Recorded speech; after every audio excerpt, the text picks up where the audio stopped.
It's no secret that if you come to Winnipeg, we have a ton of old historic homes in these old historic neighborhoods. And a common question I get is, why do these still exist? You know, a lot of them are over 100 years. Why haven't people torn them down and built new homes? And today I'm going to go over why homes in Winnipeg are old, but not only are they old, they still have value, and why a lot of people actually prefer them over new construction.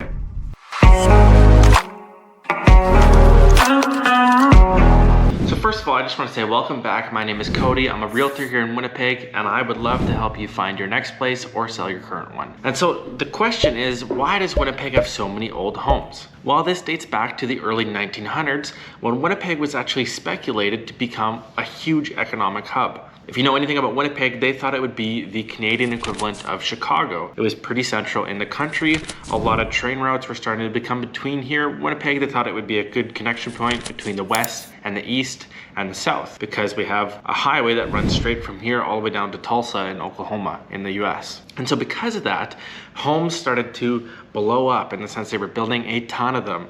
And that's when neighborhoods like River Heights, Wolseley, St. Boniface, Crescentwood, those neighborhoods really started to take shape. And during that time, Winnipeg was divided very much by class. And so the nicer areas like River Heights and Crescentwood had a lot bigger, nicer homes that seemed to have held their value a lot more because they were so immaculate and grand.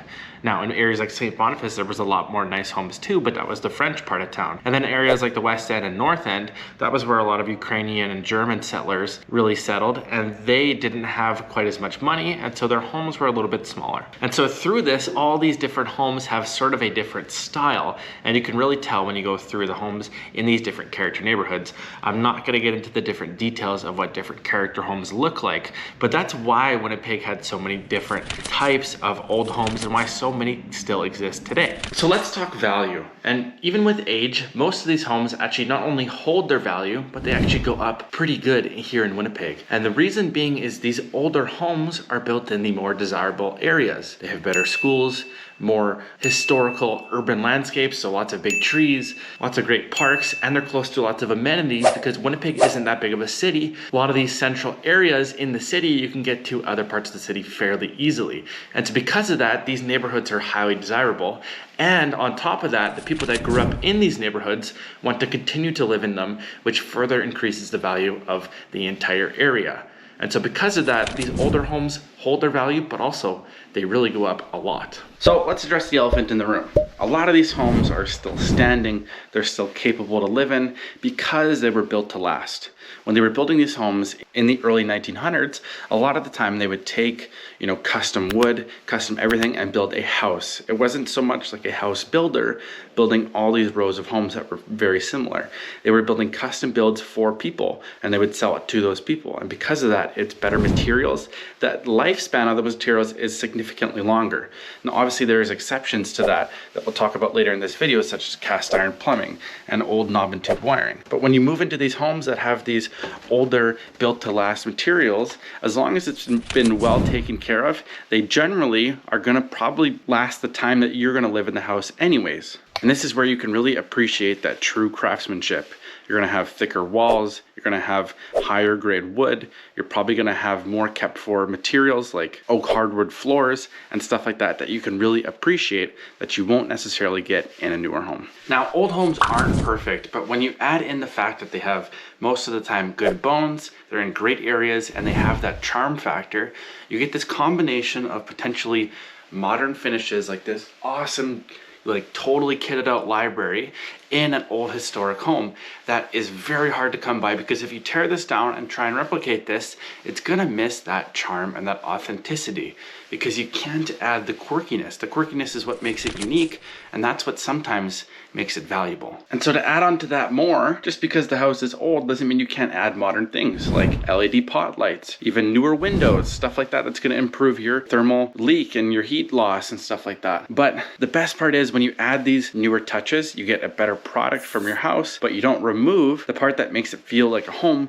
and not like a cookie cutter, same type box or apartment that you get when you sometimes buy new construction and it's just a prefab plan with a prefab everything. So with these older homes, they often are pretty nice, and if they've been well taken care of, they have definitely gone up in value. But there is some things to be aware of, because a bad owner in its 100-year history could have done some damage that has further perpetuated over the lifetime of this building. And so some common things to look out for is foundation issues, outdated electrical, outdated plumbing, if it has a bad roof or it hasn't been updated. And then on top of that, we have asbestos, which could be in vermiculite in your attic, lead paint, which could be 3 layers of paint underneath the current paint, and all sorts of other stuff that over time, as we've slowly outdated old technologies and dangerous health practices, all of those things could have been in that house at any point in time.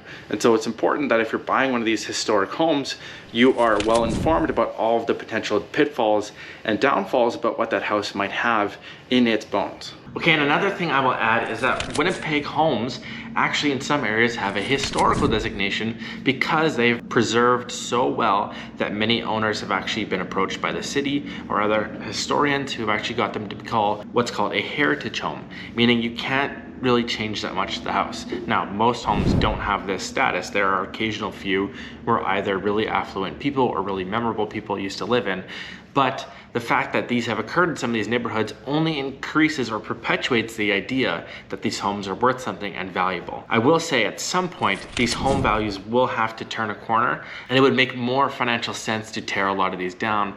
But with the way we've seen housing prices and how much it costs to build new homes, I could see that lifespan of those homes being extended and people doing more renovations and sort of doing not quite band-aid fixes, but where they address some of the main concerns of an older home without completely gutting it or redoing it. Now, we've highlighted this a little bit, but not all areas of the city are the same. And so just because a house is old doesn't mean it's necessarily in a good part. And see, there's kind of this divide between old homes that are in good areas that have been well kept and old homes in bad areas that have been negligent. And because of that, they haven't been torn down and rebuilt.